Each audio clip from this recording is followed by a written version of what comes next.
If you have never seen how a grade beam is poured and your builder is talking about a grade beam, you have come to the right place. By the end of this video, you will have a good understanding of what a grade beam is, what it does, and the steps your home builder takes to build it.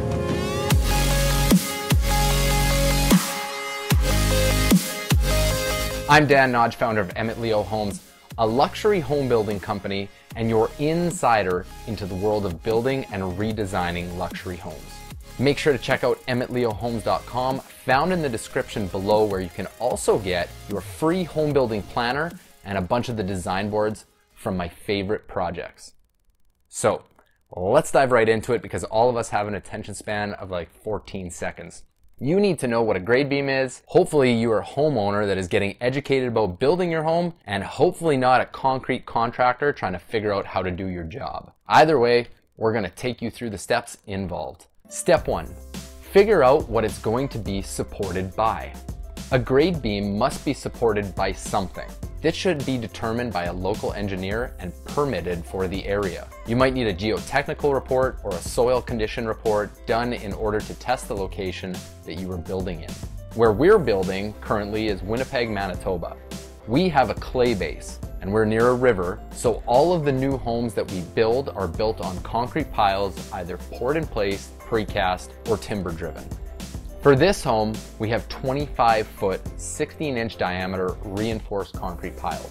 You can see that we have already excavated and prepped the area, including digging down an extra 12 inches for the garage buck drop. The buck drop is there in order to maintain the height and strength of the grade beam where the opening of the garage doors sink to level. So we dig the holes for the piles, put in a lot of rebar all the way down, and then pour concrete down the holes.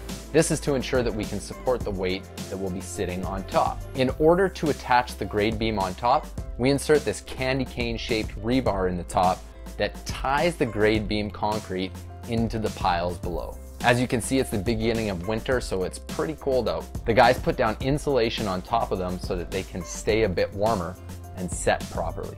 Step 2, frame the grade beam with the forms.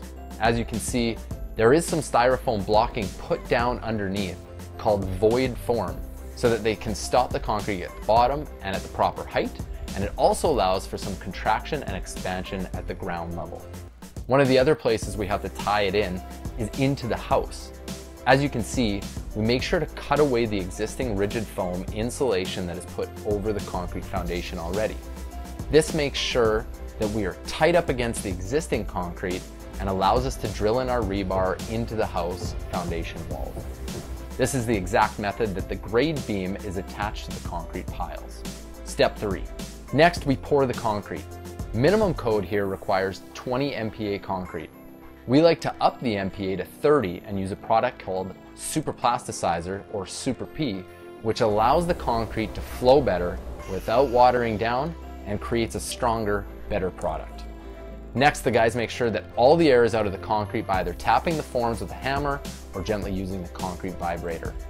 This is important to make sure that there are no weak air pockets that may have formed inside your forms while pouring. The top gets finished off with a shovel and a trowel, and any excess is dumped off the side into a pile to make for an easy disposal later. You can see that the top of the grade beam is indicated by the inset 2x4 nailer that remains in the concrete. This allows the guys, or the framers, to nail into it and fasten their walls directly to the nailer. We allow the concrete to set and then remove the forms a minimum of 2 days later. Step 4. Remove the forms and backfill it. As you can see, the forms have been removed and the backfill was brought in.